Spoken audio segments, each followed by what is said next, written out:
Hey guys, welcome to Shift Banter with the Line Community here. I'm your host Solomon, and we have a special guest here with us today, the great Emanuel, the goat, Emanuel from Ability to Connect, also building bridges. Emanuel, welcome. Thank you for having me. I'm excited, nervous, and scared all at the same time. So we'll see what happens. No, don't be scared. It's all right. Welcome, man. Like it's you're really well known in this industry and in this sector. So it's such an honor and privilege to have you on our podcast today. But a lot of people don't know, like everyone sees you, they see you're building bridges, they know that you lead an awesome team at Bella Vista, Ability to Connect. But a lot of people don't, know who Emanuel is behind the role, right? So I guess, tell us a little bit about yourself. I don't know. I guess I'm a big nerd. Look, I've been in this industry about 7 years now, and I don't think I've particularly changed the whole time. I think I got in this industry to help people, and I'm going to continue to do that. Yeah. But I guess some personal things about me is I absolutely love football. We actually have some pictures. I was going to move these for a second. So, what is this? Yeah, right. So firstly, I don't have too physical, okay? If anyone's familiar with FIFA, this is a mock FIFA card that my soccer team got me for my birthday. And the 33 is my age, not my technical ability, because I'm way better than that. But no, this is a FIFA card that they got me because we play soccer every Thursday with a team. Yeah. You're Uruguayan? Uruguayan, yeah. And Italian. And Italian. Yeah.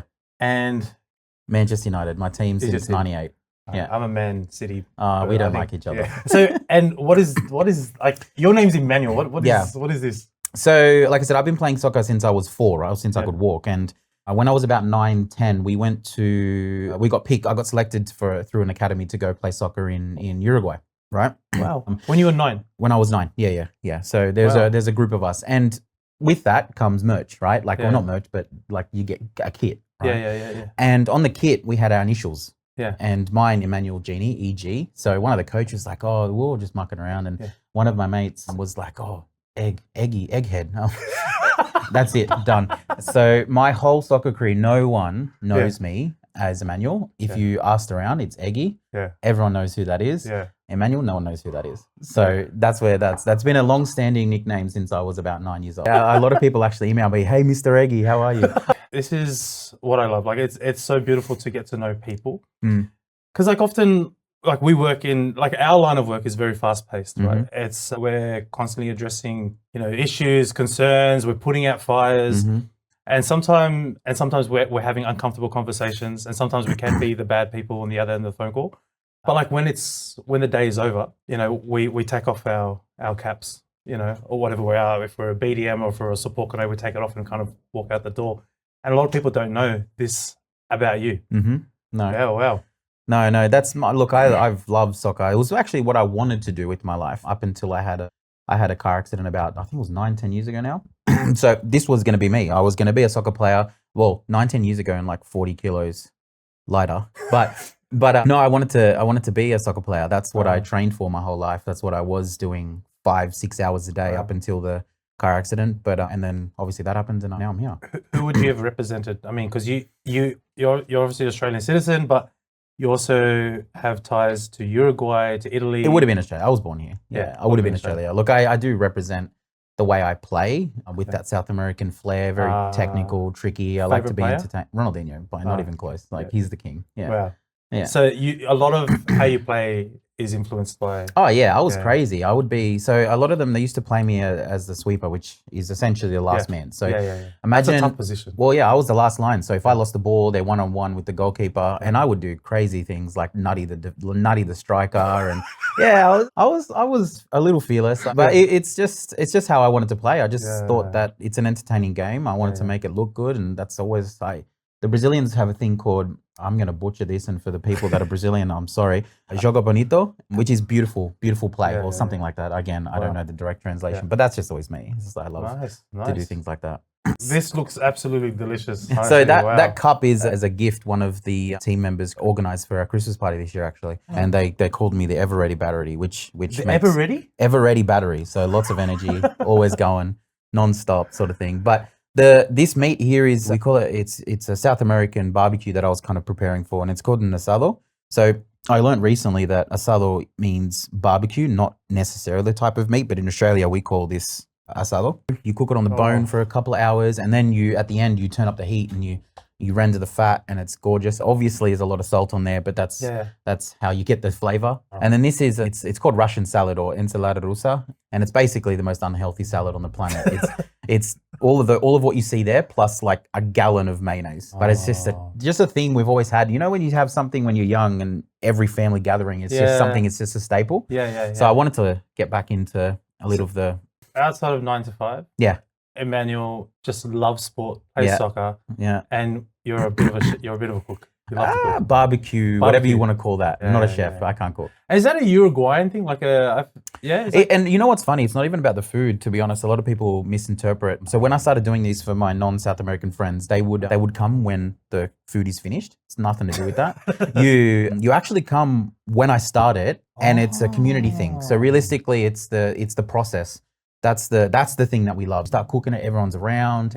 You know, you're chatting, you're enjoying it, you're doing this, and then it's that when it's that first piece is ready, you cut it off, you give a bit to everyone, and it's the community side. That's why I liked it. So what I started doing is every Sunday having people around. Doesn't matter who it is. I invite my neighbor, invite whoever. I just come around. You tell me you're coming. Let's have a barbecue. Let's eat something. Let's have a chat. That's why I used to love it, because the Sunday, you know, what is it? Fast and Furious do it. The Sunday barbecues. That's what it's like at my house. Come, let's go. I that reel from the video. Was it? I forgot who it was. What's his name? Tyrese? Is it Tyrese? I think so. Yeah. Where he does that comeback to and then he says to The Rock, "Nice forehead." And then he said, "Let me hide the baby oil" or something else. That wasn't scripted as well. That was so good. I thought that was funny. This is a picture of. What it looks terrible there. So this is something that I never thought that I would actually enjoy in my life. But I did all this by myself. Me and my dad. It doesn't have the weeds anymore, but me and my dad did this actually. The edges are really good. They're getting there. It's a lot better now. I should have taken you an updated photo, but I never thought in my life that I would enjoy doing household tasks. I swear to you, never in my life. If you ask my parents, they would be like, he never did anything. He used to ignore us. But now I absolutely love it. Every Sunday, I'm there meticulously. My neighbor comes out. We're chatting about it. There's a guy over there who has the most beautiful grass, and we say hello to each other. And it's like this, you know, because mine's decent, but it's not, you know. So I've made a few mistakes, as you can see. I've cut it too low, and I need to level it out. But this is something now that is taken over my life, is that meticulous OCD for trying to get my grass. You know. As soon as I hit like in my 30s, like my grass. So I cut my grass every 2 weeks, sometimes a week and a half, and the edges have to be perfect. And whenever I make a mistake on the edging, oh man, you can tell. I'm like, no, this is killing me. He's killing me. No, it's good. It's a random hobby that I never thought in my life that I would actually enjoy doing. All right, so Emmanuel's finishing work. You're driving back from Bella Vista. What are you doing? I don't speak Spanish, to preface, but I listen to Spanish music. I love it. I like traditional Spanish music. Wow. Like Suavemente, if you've heard. Anyway, the South Americans will know what I'm talking about. But no, like just traditional Spanish music, and also recently this year, people hate me for it, but country music. I'm loving it, mate. Loving it. I love it. I don't know what the hell came over me, but I don't know what it is. Loving it. Like country music, it just feels so masculine. Yeah. Like I feel like what's that show? The horse show. The Ranch. After that, it was like country music from there on. Oh wait, no, I haven't seen that. I want to watch that. Oh yeah, lucky I didn't spoil it. I almost did. I swear. After that, firstly, I wanted to be a cowboy. Then, secondly, I was like, that can't happen. And then it was just country music. I don't know, the vibe. It was nice. You know what it is about it as well for me is it's real. I feel like everything is like computer based now. All the music, and this just feels like the Latin music, and it just feels real. It's like actual talent you're listening to. I feel you. Like a lot of people don't know I'm a muso outside of work. Oh really? And country drummers, probably one of the best drummers. Like really? Yeah, hands down. I won't get like into it, but I'll just say I 100% agree with you. Good. The music's real. It's actual. That's actual people playing music. That's why I like it. Not synthesized or. Luna. Who's this beautiful? That's Luna. Beautiful animal. That's Luna. That's someone, a friend of mine, who will laugh when I show this. She forced me to buy this dog. No, but she was showing me dogs because I kept talking about them, and then she kept showing me because I was like half-hearted about getting it. Kept showing me, and then I found this one and fell in love with her straight away. Wow. And I always wanted That's a German Shepherd. German Shepherd, yeah. spent a lot of time training her, and now she lives with me, and now she's everything. A well-trained dog is like the best thing. She's not like one of those ones where, like, you've seen them on there, like they walk. No. But I taught her basics. Like, she understands what I'm talking about, or she won't walk inside if I don't want her to, or if I call her, she'll come, and then I'll hold a piece of food in my hand and I'll leave it there, and she just looks at me, and people go, "Oh, that's pretty good." Like, because normally they'll just, and she'll wait, and then she'll eat it. And then she'll eat it. If I tell her, she can eat. So just basic stuff. But it's honestly been the biggest journey and life lesson training a dog. I'll tell you that. Yeah. So for those of you that are watching, maybe for the first time, the rules of this podcast is there are a couple wings sitting in front of us, and each wing represents a question. But these wings aren't ordinary wings, because what we have are some hot sauce, and these hot sauces actually have a Scoville rating, and I actually have a cheat sheet here for the Scoville rating. Sorry, I didn't memorize them, but we'll be jumping into the hook and arrow, and this one is, you can see here, this is 51,000 Scoville rating in terms of its hotness. All right, so Emanuel. Oh, there we go. Talk about drenching. All right, Emanuel. So before you eat, so the rules are, before we eat, I will ask you a question. Yeah, right. We'll do a little dab, but I'll ask you a question. So, I mean, we've learned a little bit like about you. You know, you're wanting to be a soccer player. Let's eat this first. Okay. Let's go. Oh, yeah. I mean, it's not bad. It's not bad. Yeah. I'm going to struggle, but so when was the moment you decided, when you stepped into support coordination, you're a support coordinator for those that don't know, that this is what I want to do, this is where I'm meant to be? It's a crazy story. So I wanted to be, well, it's not that crazy actually. No, I lied. But I did, after my car accident, I did a community services and then a diploma and then a social science degree. And I was actually at the time applying to do all these jobs, and then I was looking at doing casework at DCJ because I wanted to really help those that were in need. But then I interviewed at Ability Connect, and I was sitting with the owner and the then service manager, and I was chatting with them, and I just felt this is my place. I can't even explain it. Like the way they approach the standards, the way the high level is from day one standards. This is what we are, is who we are, not shy about it. Yeah. Really just straight, I was like, oh, I like this. This is who I am. And then I think it was about a week in, I think my first, I had about 20, I think it was like 20 clients the first couple of weeks. Wow. And I just loved it. I was just like, yeah, let's figure this out. I'm a problem solver. That's what I love to do. So they go, here you go. Obviously they were with me and, training me, and I was next to me. But that first week I was calling families, and they were like, hey, and I just felt like, I think in the first couple of weeks they started asking me some questions, and I helped them, like, oh, thank you so much. That really helps. And I realized the impact I could have on these families, and I was just hooked. Wow. I was hooked. And I then became obsessed with learning about this space and seeing how it can be better and how we can help Ability Connect be better. And wow. And I mean, I'm gonna be brave. Yeah, go for it. Go for some more. And I guess, what were you doing, I guess, before support coordination? Probably shouldn't have had that bite. So directly before, I was in logistics.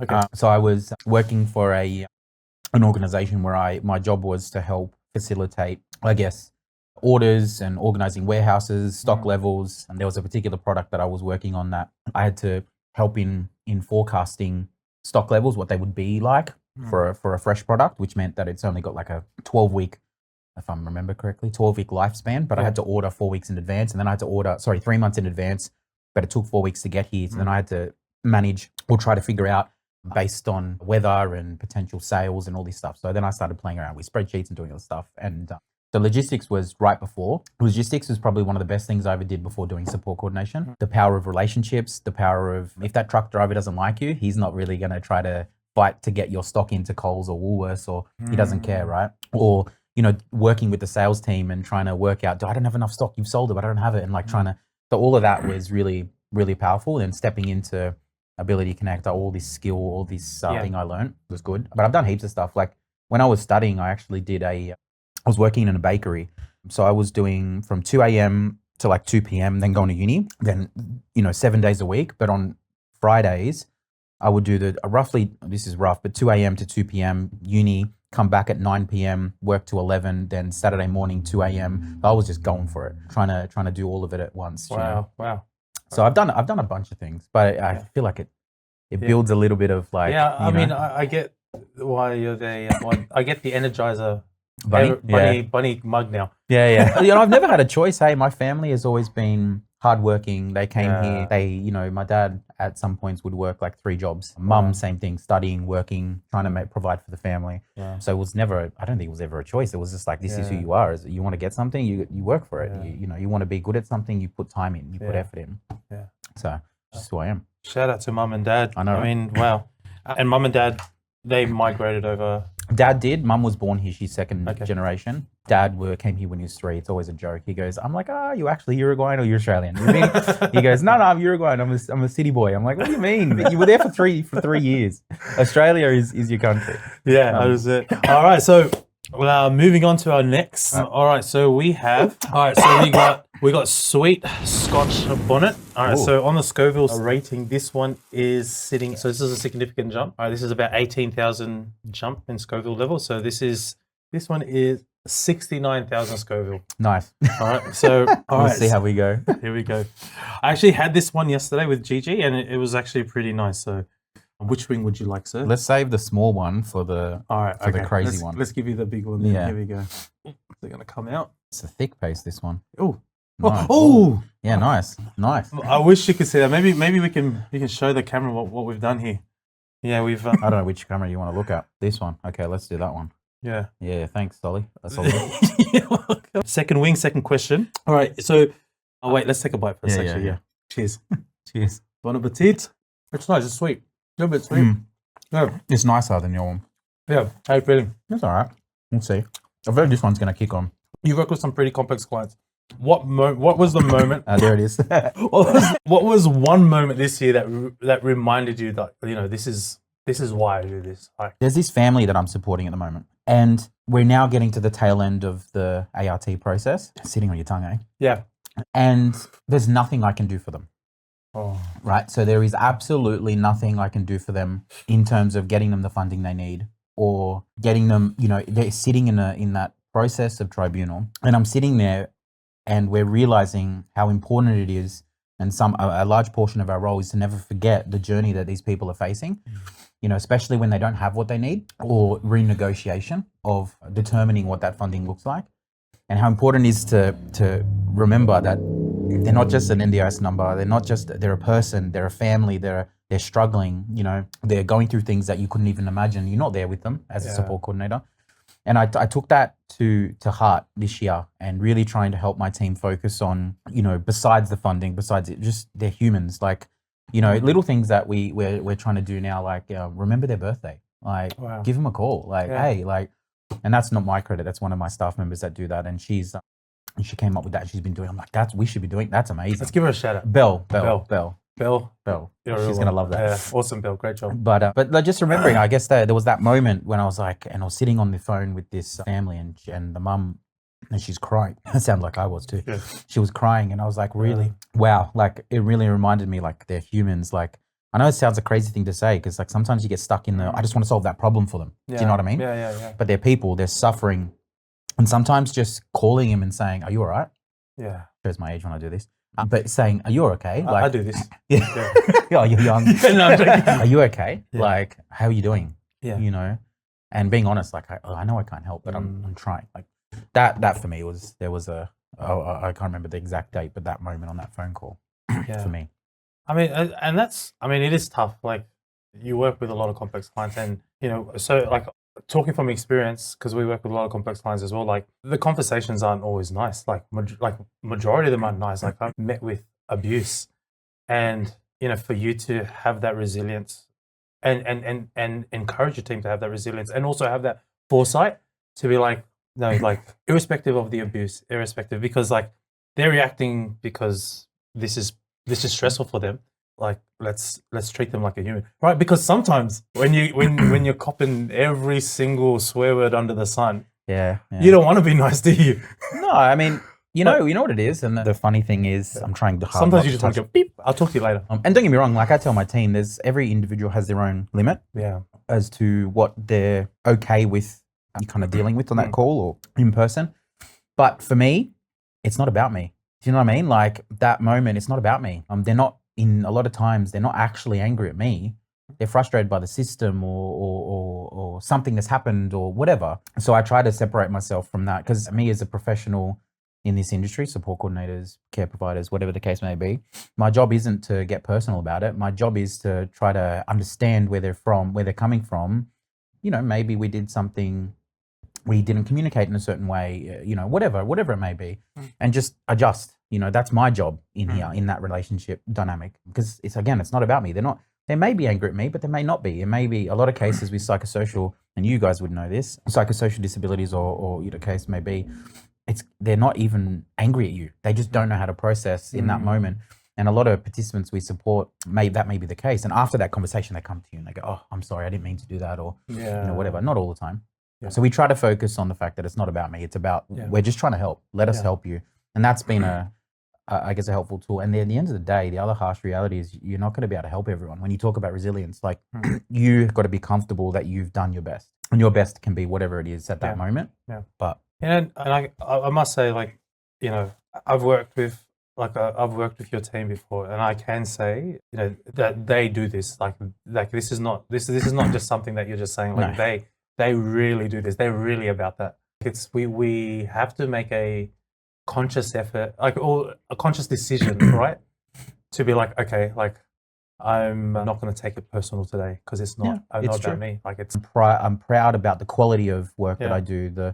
Not just for me, for Ability Connect, building anything I do, building bridges, whatever. So when you're working with participants, sometimes it's hard to put that pride away because you can make mistakes, and we're not perfect. We're never ever going to be claimed to be perfect. But one thing that we want to do is always be self-aware enough to go, hey, like, okay, I could have been better there. But like, why is that a bad thing? Like having that conversation with someone and saying, I think I can be better. Or, you know, I didn't realize that was a challenge, whatever the case may be. Everyone's learning, things are changing. We're here on the same journey, the same level as everyone else we're supporting. We're with you. We're walking with you on this journey. Like, let's do it together. Sometimes we're figuring stuff out. I just tell the person that, what's the problem with that? Like, this rule has changed. I'm going to go and find out. But they'll know that I'm going to go and find out. You know, that's the most important thing. That's what I find anyway. Yeah. I'm curious. You're very connected in the industry. You're very respected in the industry. Am I? Yeah, absolutely. You're very respected. You know, Ability Connect as an organization is very respected. We'll get into building bridges soon. I mean, you, as a person who has a lot of influence in this sector, who's doing a lot of things in this sector as well, do you have, like, is there a circle for you that, you know, like, okay, like if I have issues, this is my safe space. Like if I don't want to ask a dumb question, like, you know, we all have like, sometimes we might have like imposter syndrome and we like don't want to ask an obvious question that because we feel like, oh, okay, that might be dumb. Like, is there anyone that, look, you know, that is okay, like, guys, like, this is what I'm thinking. Can I soundboard off you guys? Or look, so there's a couple of answers. One, I'm never afraid to ask a dumb question. I just think it makes no sense. If I don't know the answer, I'll be in a room full of people that like, this could be a silly question, but I'm going to ask it anyway. I mean, the idea that someone, you should like look at someone different for trying to learn something, you know, in a room is crazy. But so internally within Ability Connect, we don't operate with a hierarchy. I just have a different responsibility. My job is to make my team's job easy. That's it. Simple. Whatever that may be, whatever form that takes, whatever shape that takes, that's my job. So I walk into, and we have a collaborative space where it doesn't matter what the situation is. I go, hey, has anyone heard this? Like people traditionally go, oh, you should know that. You're the, I might know the answer, but what's the problem with asking the question in case something's changed, which in our industry does all the time. So you've got that going on. Then I've got people that I've just naturally worked with for a very long time. For example, the co-founders of Building Bridges, who were complete strangers 7 years ago. But over the years, we just worked together naturally and we problem solve, we support participants. So you've got Howard and Earl from their respective organizations. But then that's the second answer. The third answer is, to be honest with you, anyone and everyone that I'm facing a particular challenge with, I'll pick up the phone. Like I wanted to learn about restrictive practices. Any psych I speak to, I call. Like if I'm at an event or like, hey, have you heard about this? Like I might get annoying, but I'll ask. Like I'll ask, I think we had a mad chat about data reporting.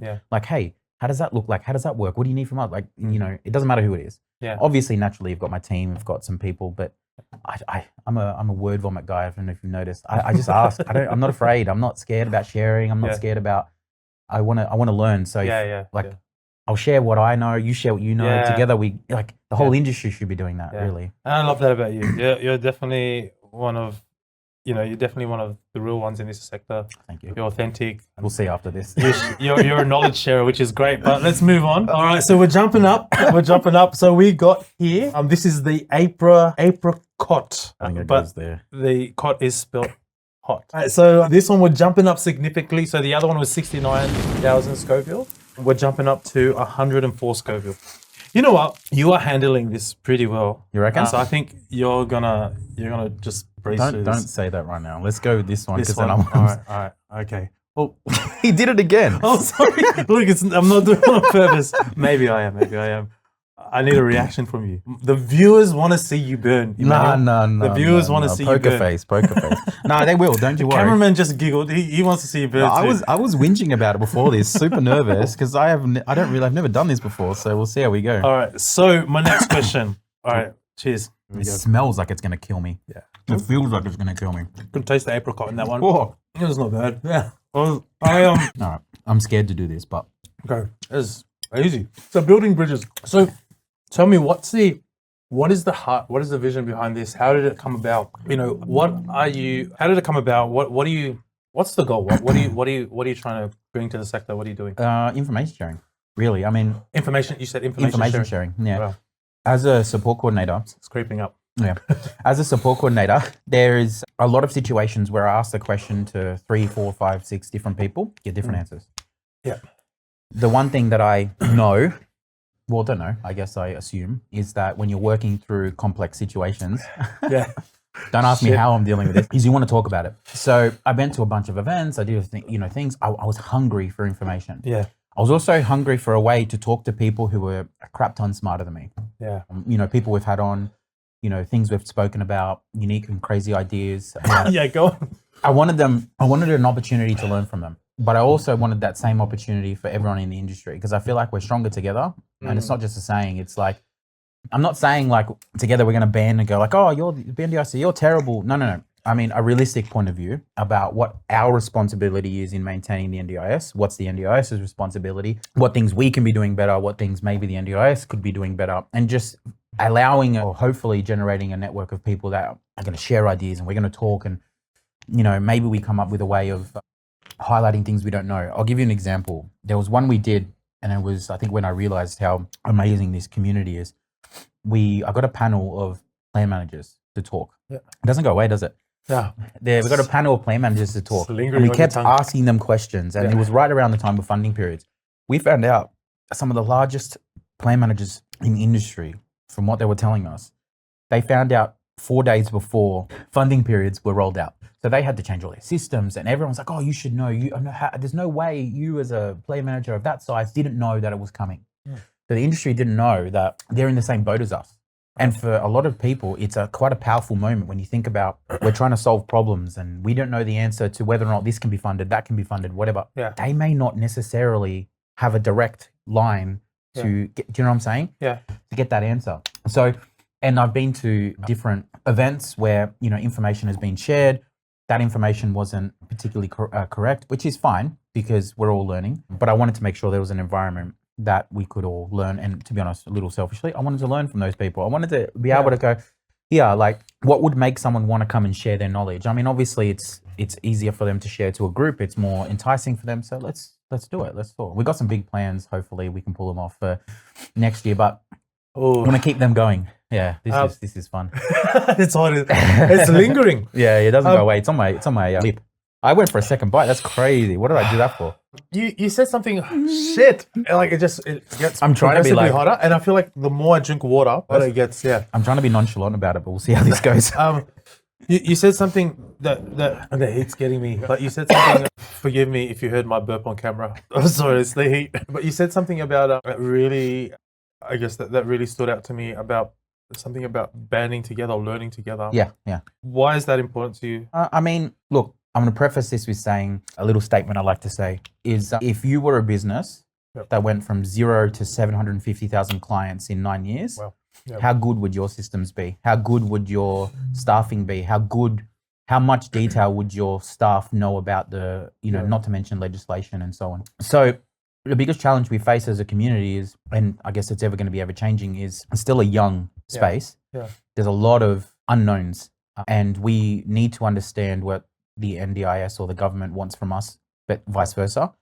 We got in this industry to help people. Those are the people that are ultimately impacted by any changes from our processes, the way we operate as businesses, the way the NDIS operates. They're the ones that are impacted. So as a community, we can talk about these things. Yeah. What's the point of not talking about those things? If I have an idea, you have an idea, it becomes norm. Yeah. There's a higher chance that the NDIS will go, hey, hang on, that's working. And it's also efficient and it's also financially sustainable. Why not? Why can't we do those things? Have you seen any good, what testimonies have come out of this? From I guess from the building bridges, people being impacted, businesses being impacted by what they're learning and what they're getting. I mean, it's still early days. We started it in March, and the first one we had like 15 people. March.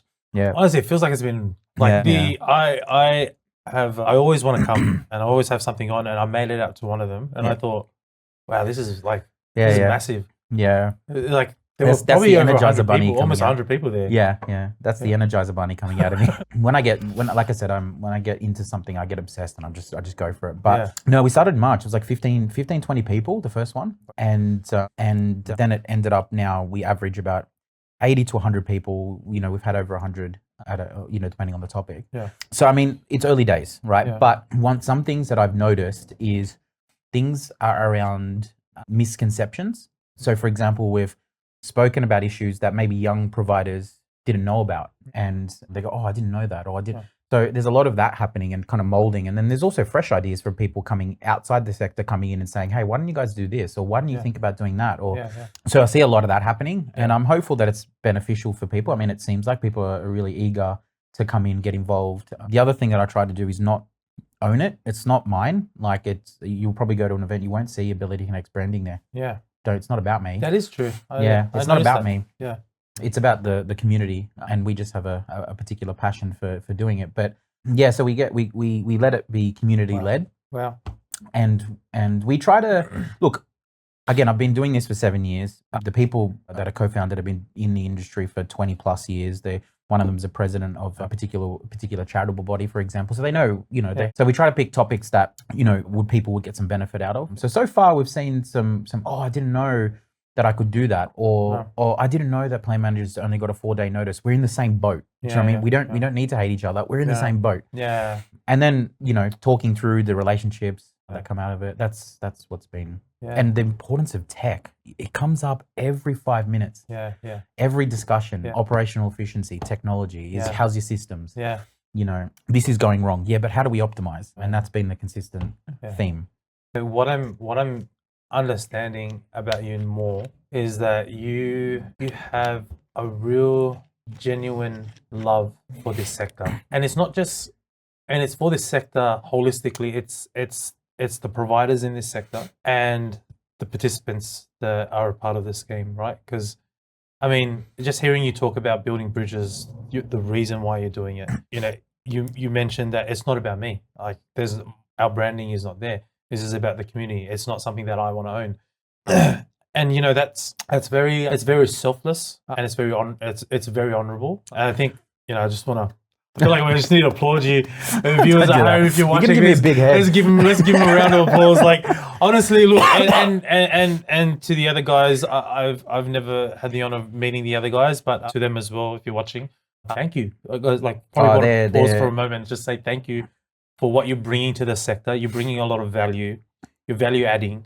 You mentioned there are a lot of young providers that are coming in. There are also outside people who have a lot of experience in other industries that are bringing their knowledge to this sector, and you're creating a space for them to bring that. Mm-hmm. And look, it's very difficult because there's so many registered providers today, right? So it's really difficult to get a voice, right? Because you're in a sea of a million voices, not literally a million voices, but figuratively speaking, and everyone wants to be louder than the other, and it's just really hard to sometimes push your brand or push your ideas. But what you're doing, you're building bridges. You and is it Neil? Earl and Howard. Earl and now Howard. And just Howard. Obviously, just not to Ivania. She was she was the one who originally brought the idea. She's had to step back from it, but she was the main one of the main people. I think we had Ivania Choi on here. You did, yeah. Ivania Choi Be ready. I'm going to give you a I wonder call. how good she's at spice. Yeah. She better not be better than me. I reckon she would be. She would be. Yeah, I reckon she would be. I'm terrible at it. What do you mean? But look, you're helping providers like myself. Like I work for a service called Align. You're helping services like us and many others. But you're helping us figure out ideas together. You're bringing support coordinators, SIL providers, allied health professionals, I don't know, external businesses, plan managers, and you're putting us all in one room. Let's go. Let's solve some problems. Let's solve some problems. And like you mentioned, like you said, we're not enemies here. Like, and you know, and sometimes like this SIL provider might not like that because I don't like the way they did this and they do that. But they have their own reasons why they're doing this and doing that. And there's a lot of miscommunication. You said earlier, bring us in a room and allowing us to talk. One of the things I noticed at the Building Bridges was that what I was quite surprised was there was an open mic, and you could just ask questions to the panel, and the panel of experts would answer. But also, there's a room full of people that also had the honor, if they felt like they could answer the question as well, they got up to answer questions. And I think, you know, like when we talk about collaboration, like it's such a, and like I love collaborating, but to me, this is what collaboration looks like. You know what I mean? Like you mentioned, this sector is so young, right?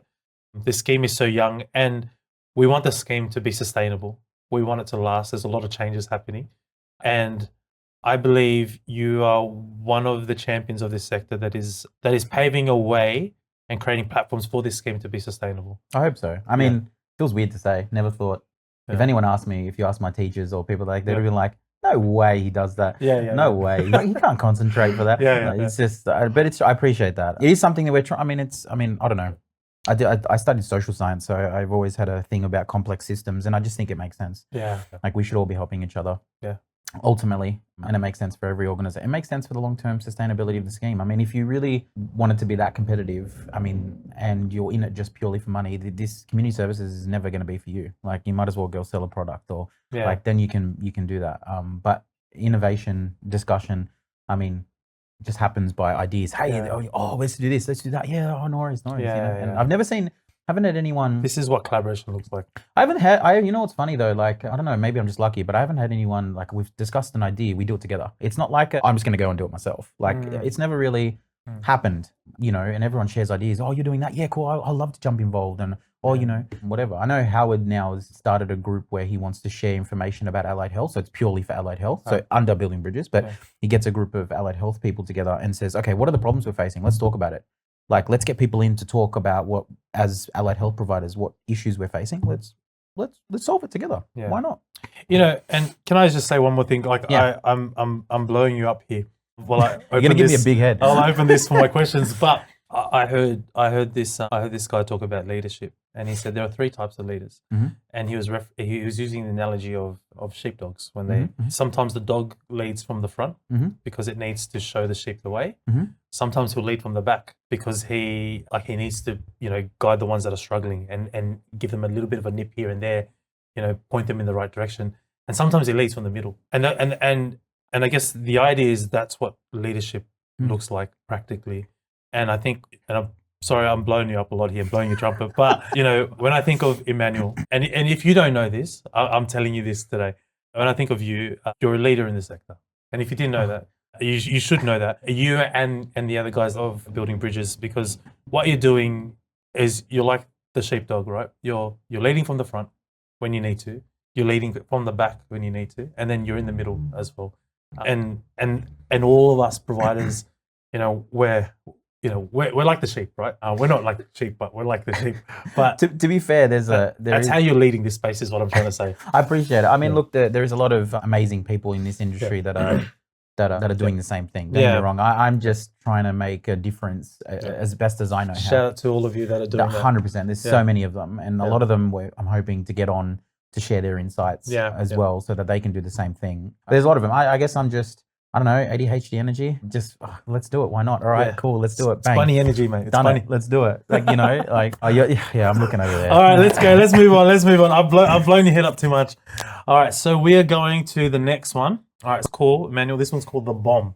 Nice. All right, now the last one we did was 104,000 Scoville. This is 135. He's killing me. 1,000 Scoville.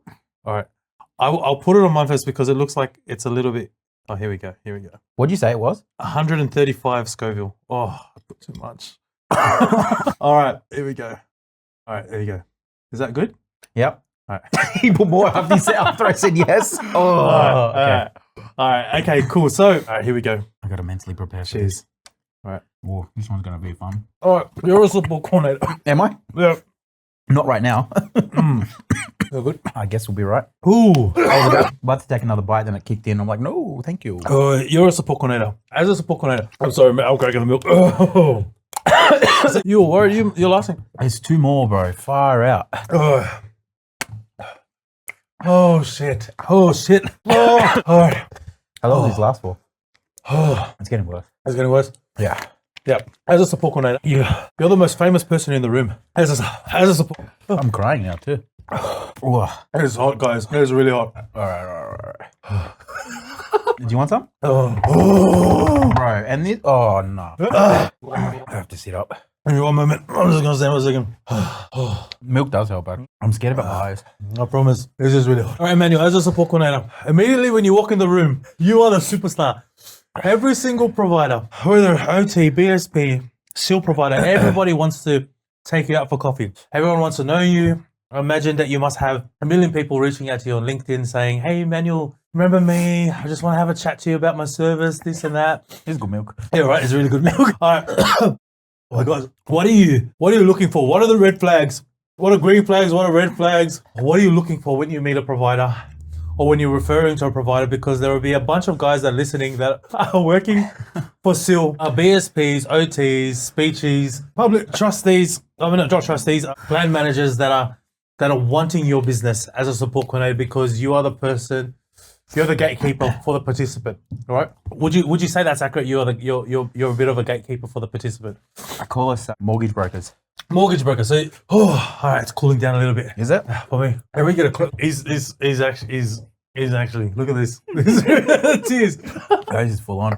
You weren't kidding. It was all fun and games up until now. I tried to warn you. I said, look, we're going to start slow and we're going to ramp up. The crazy thing is we got two more sources. Yeah, left. right. Yesterday, I for the viewers, before we shot this, I was telling Emanuel that these sources are that hot that when I left, I felt like I had a hangover. Yep. It's burning my mouth. Yeah. You okay? Yeah, we'll be right. What was your question? Yeah, all right. As a support coordinator, I'm sorry. You're right. As a support coordinator, everybody wants to know the support coordinators, right? You're the gatekeepers. I use the word gatekeepers. You use the phrase mortgage brokers, right? You're the middle person between the provider, whether it be a SEAL provider, SDA, a plan manager, OT, BSP, speechy, regardless of whoever the provider is. You're the gatekeeper to that provider getting business. Yeah. All right. And I can imagine, you walk into a service, you walk into an expo, you walk into a room, everyone is, oh my gosh, Emanuel's a support coordinator. On your LinkedIn, everyone sees you by a support coordinator. Hey, I would love to show you, what I'm doing. I may have done this to you a few times. Eventually, I finally got through and we finally got to meet. But what are the green flags? What are red flags? What are you looking for? I mean, I can't even. And also third. And how do we stand out too? How do we stand out if you won't give us a chance? If you won't give a provider a chance, there's a SEAL provider watching right now, and all they want is 5 minutes of your time. Look, I'm gonna reference how we met. We didn't actually meet through like a salesy perspective. Far out. Because you ignored. Because you ignored my LinkedIn messages. No, we met through a participant. We were searching as support coordinators as we do. Yeah. We needed a participant. It was a high psychosocial situation, I think, coming at a correctional facility. Oh my God. And basically we just started work. We chatted together. Yeah. Hey, can we work? And we kind of solutioned. That's not a word. We problem solved for this person. And organically we started working together because you were responsive, honest. Let me check if I can do it. I had a solution at that time, which is great for that person.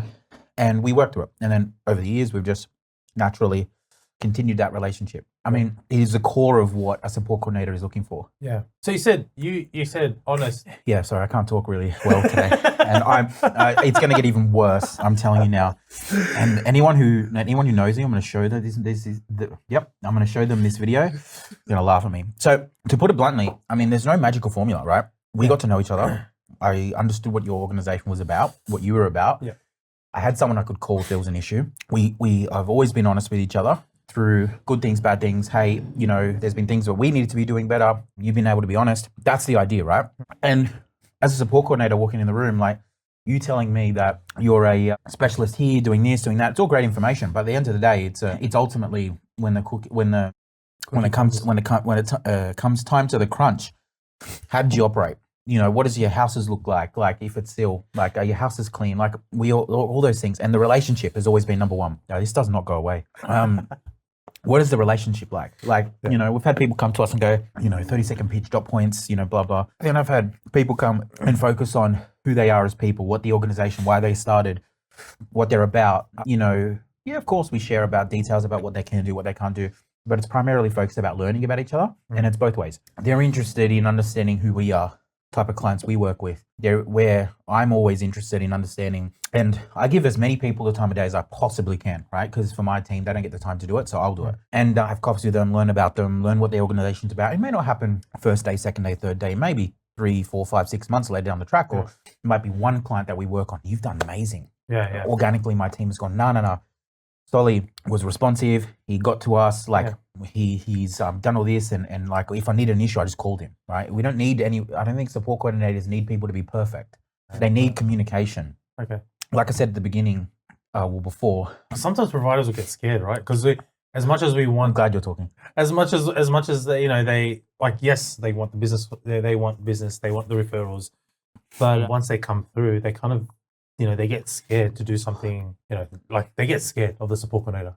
No, I don't. I mean, for us, the way we've always approached it, like scared in the sense of like, you know, we've got this big referral, it's a 1-to-1, it's a 2-to-1, or whatever, and then all of a sudden, my client has gone like, oh, I don't know how to break this to the support coordinator because like we've just started doing work with them. They're gonna think we're crap. No, maybe we're unique because we're independent, right? Yeah. We same concept. We're building bridges. We're in this together. We want to solve the problem together. If there's a problem, there's a challenge. You can't be afraid to, as a provider, even sometimes say, "This client's not for us." And a lot of those long-standing relationships with providers that have been organically growing has been literally as simple as that. That's interesting because you said when a provider says you said something at the beginning. You said when a provider's honest. Yeah. And then you just said then, oh, this client's not for us. So because for steel providers, I'll talk steel providers because we work in the steel space. When steel providers will say yes. Like I'm not talking about every steel provider. I'm generally speaking here. Most steel providers will just say, yeah, we can do this, we can do that. But as a support coordinator, like that's a bit of a red flag to you when you hear them qualify say, them, qualify the situation. Right. I mean, just what I know now, maybe compared to what I used to know, even for a steel home, just saying yes isn't sustainable for your business. It's not sustainable for the house itself. I think a lot of people want to go from 0 to $1 million in overnight. Yeah. This is not the industry that happens, especially if you're a new brand. It's going to take time to build up trust. And once trust happens, it snowballs. That's just how it happens. Yeah. So that early day conversation is about, hey, because we're actively searching always, all the time. We're independent, right? So we do Ability Connect does support coordination. So we can work with anyone. We always are open to working with anyone that suits that person. So when we call, we have a conversation about, it could be psychology, it could be SEAL, it could be whatever. A lot of people go, yeah, I'll take them. You don't even know anything about the person. Do you have the right fit? Do you know people who are eager to understand if that person matches the skill set at the time within their organization or whatever the case may be? Just little bits and pieces. I mean, you can just tell. And we're more than happy. We don't need you to be an expert. That's not the issue. The issue is the communication side, the honesty, the transparency, because that's ultimately what ends up at the participant's doorstep. Like there's a lot of complex participants that I work with, and there's situations where the provider was too scared to tell us, right, what was going on. And then we've had this, it was Huntington's participant, and this Huntington's group came in, the Huntington's team out of the Westmead Hospital came in and go, hang on, this is not okay. And we're not in the house. How do we know? We're not in there every day. We go and check, but when we go and check, we're not Allied Health. It looks, great and fine and whatever. And then the Huntington's team did a random, their nurses, they go, oh, not okay. There were actually simple fixes that we could have solved. So, I mean, to put it simply, it's the relationship, the communication, the transparency, the realness, saying, hey, we're really good at this, we're working on this. Or I'm new, I've got a lot of expertise over here, but this area I don't know, let's chat about. I will give you whatever information, I don't care. Like, what do you say to the steel provider that thinks, because I mean, as support coordinators, like for still providers and maybe other providers, it's like an endless chase. Like we're constantly chasing support coordinators. What do you say to the still provider? That might be afraid to say like that. Oh no, actually, that thinks if I tell Emmanuel that this is like we're not strong at this, like then we may lose the relationship here. No, I mean we've had because that's how. I'll give you an example, right? I'm going to plug a GRS, Global Rehab, Howard, who co-founded Building Bridges, right? We didn't know him at the beginning. You know all he did, simply? And he's not the only one. There's a bunch of other providers. Same as our working relationship. He asked questions. He wasn't afraid to say, ooh, I don't know. What do you think? Like, he respected the two-way dynamic and our place in the in our understanding. And we've had people come say, hey, can you come in and talk to my team, allied health professionals, about what we should be putting in reporting? I'm not an allied health person, but I know what the NDIS wants because I talk to them all the time. So, and then vice versa. Obviously, we do the same thing with others. That it's a simple sort of don't think you know everything because you're this. Don't think you know everything because it's just that two-way dynamic. I mean, I don't know if I'm explaining it well because my brain's not working, but it's that dynamic. Yeah. Is simply the case. Like, and I encourage people to do the same thing for us. Like, there's been many a times where we needed to improve the information we provided in certain sections, or we weren't good at this and weren't good at that. Fine. I want to know that. I want to solve it. It's that, thing. So I guess don't be afraid to tell people, hey, I'm unsure. What should we do here? Like, are you happy to brainstorm? Or even, it doesn't even need to be a support coordinator. It could be an OT or the hospital or this or that. They're the people that people trust. They're the people that people go, let's solve. But you prove that you can solve a problem for them, or be honest. Yeah. What is your advice? What is your advice to a new provider? Right. Whatever the discipline is, because often new providers or just providers in general will say, I'm constantly chasing him. Or I'm constantly like, come to Building Bridges. They won't give me the time of day. Like, they're not really interested. So what would you say? Well, to be honest with you, you're not going to catch many support coordinators nowadays. Because we haven't had a rate rise in 6 years. So a lot of organizations are going to be time is going to be everything to keep the organization sustainable. So find a value, like understand what you can bring uniquely in terms of information and offer it to people. I've seen some cool ideas where, we've had clinical psychs come forward and say, hey, I'm happy to go and do some restrictive practice training with your team. Oh, amazing. My team don't know much. Like, my team would love to know more about that. Or, the other day I spoke to a person who's just starting out. Wow. And she's a pharmacist, for example, by trade. She's a chiropractor. She runs pharmacies and she's been in and out of the industry a little bit. And she started doing her own, the pharmacy side. Who talks about when does a support coordinator get information about medication from a pharmacist? How does it work at that level? Yeah. Because, those little find something that you can share in terms of a value add that's not just about sales. It's not just about, so sharing information, you know what I mean? Like, find something that together you can discuss. And it may even be a 2-second thing or even why not ask the question, is there anything I can help you with? Why not? Well, like it's those simple little bits and pieces that I've seen it being that's effective. That's a mental switch. Like, you can take that different approach. This is an opportunity for us to chat, sit down, have a chat, we've chatted anyway over coffee and nerded out over data and reporting for, but it's the same thing. It doesn't need to be about, hey, I've got capacity here, I'll do this, I'll do that. Like, get to know each other. What are our strengths, weaknesses? Hey, have you heard about this? Like, that's how it's always. So what you're saying is, I don't really know what I'm saying at the moment. For a provider that, that perhaps is chasing support coordinators, is chasing referrals, sales is not the way. Being sales is not the way. Figure out what value you can bring. Yeah. And build genuine relationships. Why not? Yeah. It sounds simple, but most people don't know. I only started networking 12 months ago. Oh wow. Yeah, I would have never started. I think it was a little over now, actually, probably 14 months. But it was October last year. Wow. Right? I would have never picked that. And I had no idea. Yeah.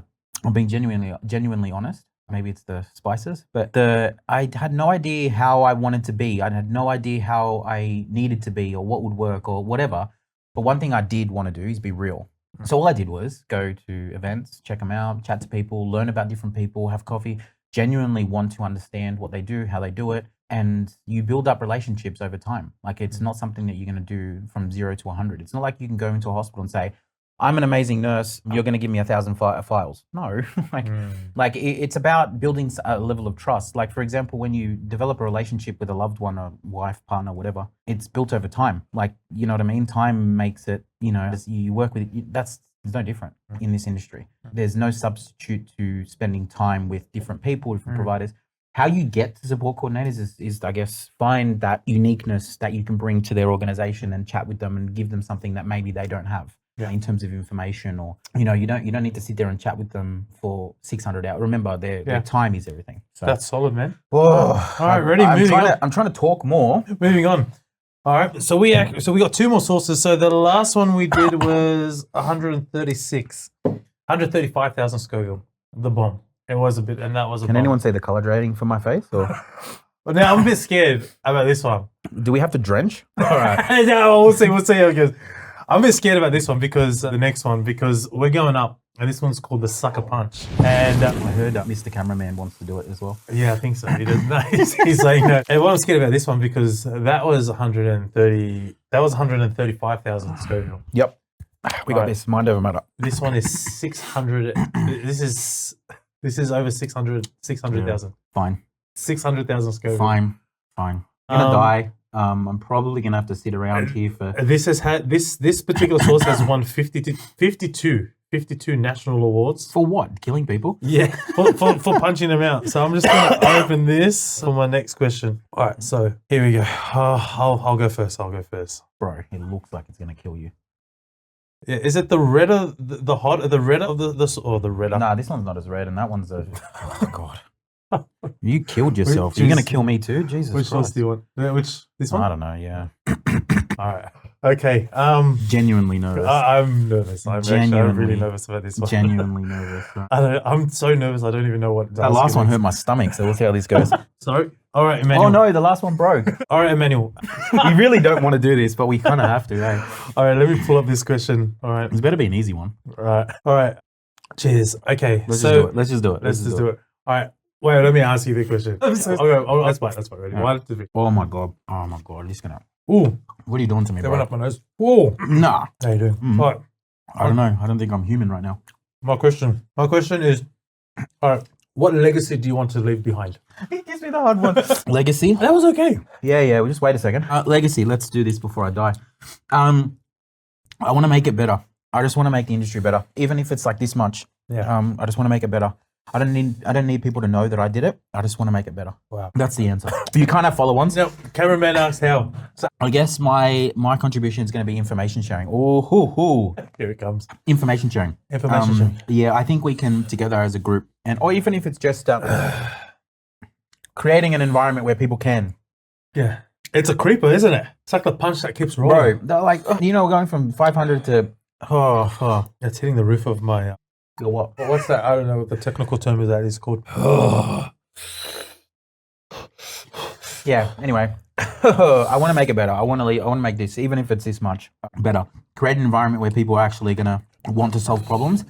I would love to involve the NDIS in events. Have they got whiff of the events? Do they know? Has anyone ever reached out? No. Well, yeah, we've spoken to them. They're interested. We're just waiting for the right time. We also want someone who, I guess, the network can feel like they can talk to that may have a chance of impacting, if that makes sense. I haven't really spoken to many of the community engagement people yet. Yeah. So we'll feel our way through it. I guess right now we're really interested in understanding what the industry wants to do, what they want to know, where the common problems are. Yeah. And then I guess would love to have a bigger event where we have a more direct conversation, still led by the community, where we can ask more direct questions. My God. Oh, Manuel. You hate me? Is this why you invited me? There's absolutely not at all. That would be, even if it's this much, man. Which one has been the hottest so far? I'll be honest, this one's going away faster. Yeah. Unless it's not, and it's just going to drink more milk. But that one killed my stomach. The bomb, yeah. That one killed my stomach. Yeah. This one's not hurting my stomach yet. Yeah. That one, Yeah, well. Got 000 on Bidal. All right, Emmanuel. We've come to our last question of the day. And we're jumping up here. Now, we're jumping up here while I'll Straight away. Far out. We're jumping. So this one is called The Last Step. You notice how it says dab? Yeah. Yeah. Not drench. It says dab. Yeah, so this is called Last Dab Experience, and you can see in the camera it says over 91% Pepper X. I don't know. Do you know what Pepper X is? Death. So heat level, this is rated 11 out of 10. Yeah. You know, mathematically, that doesn't even make sense. Yeah, right? it doesn't make sense because it's not supposed to. I'm sorry, we're burping here. It says, "Welcome to the experience, Spice Lords, the most extreme version of the Last Dab sauce we've ever made."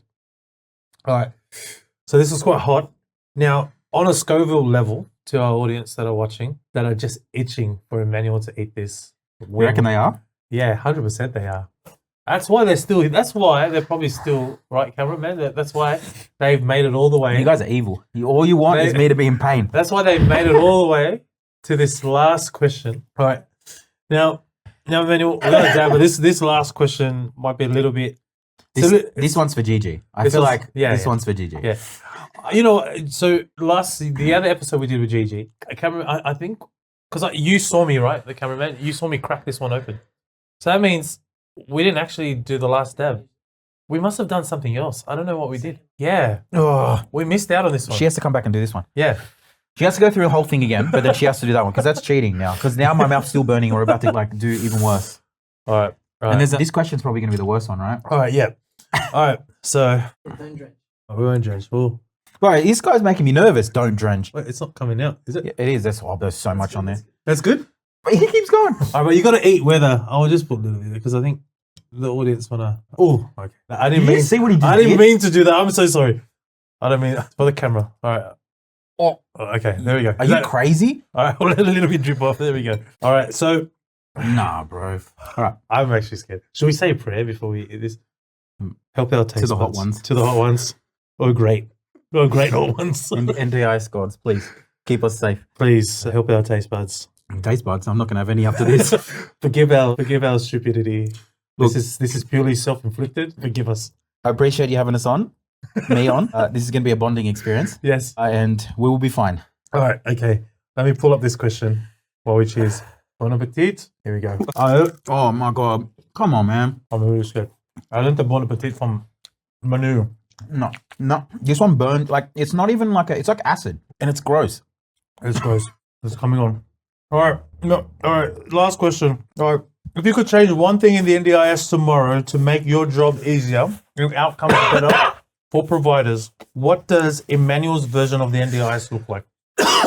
Not hot ones. Oh my Lord Jesus. All right, so I got to do this quickly. Otherwise, I think all we need is access to planners. The NDIS at the moment is struggling to, is struggling to have discussions about what can and can't happen for people, especially with complex participants. We've got a lot of great ideas. Bro, 2 million. They've got a lot of great ideas. Whew. Oh no, I'm going to get this out, I swear. I'm competitive. They've got a lot of great ideas on the future, how they're going to make things more efficient and so on. The one thing that they can't fix overnight is staffing, people, number of access to planners. Yeah. And maybe my brain dying. Oh my God, it's getting worse. I'm a pro at this. He cheated. He put nothing on it. We need access. We need access to planners. We need access to information. I think if we can get more conversation with planners, to discuss what can and can't happen more frequently, I think it would lead to better outcomes. Not only just, I'm not talking about increased funding, I'm talking about better outcomes. Oh my God, it's making my mouth dry. Yeah, it's stinging. Yeah. Like, it's not even like, I don't know what my face looks like. I'm not crying for this one though. No. I think all my tears are gone. I've got nothing left. The nose is red though. Is it? I can't even talk. I'll be honest. Any advice to anyone that's going to do this? It's getting hotter. Drink the milk. Yeah. So more access. That's how we need information. Yeah. I think that's the idea for behind building bridges as well. But as a support coordinator in particular, what I would love to have, what my staff would love to have is understanding why things don't happen. I mean, the more we understand why, the more we can adjust. So I'm not saying that we're going to go and turn around and tell them they're wrong, because ultimately that's not what we want to do. If it's, hey, have you thought about this? Maybe there's another solution that's not involving funding. So your version of the NDIS, Emmanuel's NDIS. Oh, wow, that's a creeper. You can talk now. Yeah. Wow. Can I say it's getting worse? It's getting worse. In my mouth here. Like I didn't even touch with my lips. It's up here burning. It's here. Like, you know, have you been to Fiji? I'm Fijian. Oh, bro. You didn't even know I was Fijian? Yeah, Kava? I'm so curious. What did you think I was now? I don't know, bro. I don't judge. Kava? Is it kava? You know when you drink it and you get a little numb? Yeah. That's what it's doing. I think for the next, if we have you on again, we'll have Carver before we have this. Carver just before this one. Yeah. This one. So your version of the NDIS, Emmanuel's version. Emmanuel builds the NDIS. How it looks like is planners and support coordinators work together. Like, I mean, they already work together, but there's more. It may not even be a support coordinator. Just in general, I think you need access to discuss problems. I think there's a lot of the NDIS doesn't know they don't. Everyone thinks that the NDIS is going to know answer to every problem. They're not, right? Even if, for example, there's a high up, they have a particular viewpoint.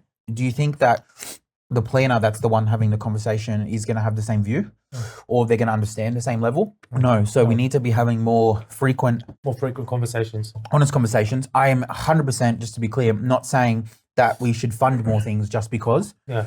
But there should be more opportunity to ask questions. Yeah. More opportunity to discuss other options, because often when I get a rejection, for example, even with this ART participant that's helped me like kind of refocus on people, the idea is that they say, hey, have you thought about this? Hey, we won't fund this because it's not funded. It's not part of the act. It's not part of this. So then we go back to and we discuss, hey, would this work? Would this work? It's a negotiation, especially for the complex participants. So when things aren't able to be funded, or it's a minor mistake that, I think what happens is things get bogged down, and like we're sending off these reviews that really don't need to be reviews. It could just be a conversation, things like that. Oh, that's my first burp. Yeah. That's how you know it's spicy, guys. It is spicy. This is no joke. Like for me, I mean, it's a simple answer, and it's very unique to support coordinators, obviously. But I think a lot of what they're doing isn't a bad thing. They're protecting the NDIs from fraud. They're putting in mechanisms to stop people from fraud and overutilizing plans. And I get all that, but I wouldn't mind if they had weekly funding periods, right? If we had direct access to a planner if something was wrong. Yeah. Then you could adjust. Let's just say someone had to go to hospital because I had a participant once that had quadruple bypass, right? Yeah. And he had a kind of, not really dementia, but kind of. So he couldn't remember to take his pills. He couldn't remember to do those things. Yeah. And he needed an instant increase. Yeah.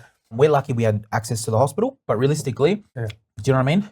In those situations, that's what solves problems. It will probably bog down. It will probably reduce a lot of the pressure from NDI side. I don't know how I'm talking right now, but it will reduce the admin side from the NDI side, but also faster, get things sorted, like put the pressure back on providers. Like it doesn't matter. I don't mind that. It's just, you can't, the frustration, the anger, the this, the that, the constant strategy to push for more funding is bred, I think in my opinion at least, is bred out of a lack of ability to communicate through what the NDS is about, why we can't do this, why that can't happen in the moment with the person, with the allied health. Okay, that's my... No, that's great. And I would love to be a part of that version of the NDIS. I love the current version of the NDIS now. I mean, look, it is what it is, and I agree with everything that you said. I think that is honestly that's a solid answer, I think. And I think if we could do that, it's and a hard if you're one. listening, it's getting to my head, but who's our minister for the NDIS? I want to say Jenny McAllister. I'm looking like the cameraman knows. Yeah. I think so. No, wasn't it? What's his name? There's two. Who? There's I think a guy named Mark. Before Mark? Who's he? He was running for prime minister before. No, he's not there anymore. You know, what's his name? Remember him and Nascomo were running against each other? Yeah, he's not there anymore. He's not there anymore? Who am I thinking about? What's his name? Shorten? Bill Shorten. Bill Shorten's not minister anymore. No, Okay. I think it's Jenny. I think Mark, I want to say Turnbull, but I'm not sure. Sorry, I can't think right now. I do know the names. Yeah. All right, whoever you are, we do respect you, and I'm sorry that we can't remember your name right now. You should come and do the hot ones. The heat is getting to us. Actually, if anyone from the NDIA want to come and do a hot ones, minister of the NDIS or the NDIA would love to have you do a hot ones. But Emmanuel, I think that is such a great suggestion. I think that would really help the sector. Yeah, Me too. More communication, more transparency. Quicker decisions, less potential for ART, which obviously there's a cost to that as well. And we're collaborating for the participant. But what also you organize is, and I understand this is not a simple solution. Please don't think that I'm thinking that this could happen overnight because there's a lot of staffing involved. You would know as a growing organization, staffing, there's a lot of systems that need to be put in place, education, all that sort of stuff. But I think it also helps educate providers. So like the more access people have, like, I mean, us as support coordinators, and me especially, is access. That's why I've learned so much. I'm lucky. I get access to ask planners questions. That's why when you ask me about dumb questions or silly questions, you should see how long I keep a planner on after and ask them the same question over and over again, 15 different planners. Yeah, right. And ask and ask and ask. Yeah. Even if it's silly, it doesn't matter. I don't care what my role is, what my position is. I do this. It doesn't matter. Yep. I'm going to ask that question. Yeah. Awesome. Yeah. Whew. Well, thank you very much, Emanuel. Thank you for having me. This Thank is you. an experience. It's getting better now. Yeah. Well, guys, that wraps up our episode for Shift Banter with Align Communicare and our special guest, Emanuel. Thank you. Emmanuel, you've been an amazing guest. You've been a trooper. You've powered through the hot sauces like a champ. I know they were hot. I know your taste buds are probably scorched right now. But thank you for being on our show, our new podcast. Yeah, look, again, just reiterating everything I said earlier. We appreciate everything you do for the sector. Thank you. You are championing this space really well, not just for participants but for providers as well. And I think a lot of what you do, because you don't like to take the glory. It's never about you. A lot of what you do can fly under the radar, but you are absolutely a champ. We thank you. And on behalf of everyone that's watching, I'm sure they'll be saying thank you as well. And thank you to the guys at Building Bridges, Noel, Earl and Howard. Earl and Howard. What am I thinking? fine. Oh, sorry. It's the heat. Guys, I'm so sorry. I'm so sorry. It's the heat. And Ivania Choi as well. Yes. Yeah. We really appreciate you guys. But thank you. Next week, we have Ian Croker. Good And luck. we have Jack Trainer from Good luck. Caffeine Connections. I met him. All Good right. luck to him. Yeah, what advice can you give them before? Ooh, you know what? Just do it. Don't think about it. Honestly, I was extremely. Just don't think about it. Just eat it. Just eat it. Just eat it. Deal with it after. Just eat it. Just eat it. Just eat it. Don't trust me. Don't do it. Don't think about it. All right, awesome. Well, thank you again. Thank you. Cheers. Thank you so much. Appreciate you. Thank you. Thanks for having me on. That's a wrap. Oh my God. Awesome. You did so well, bro.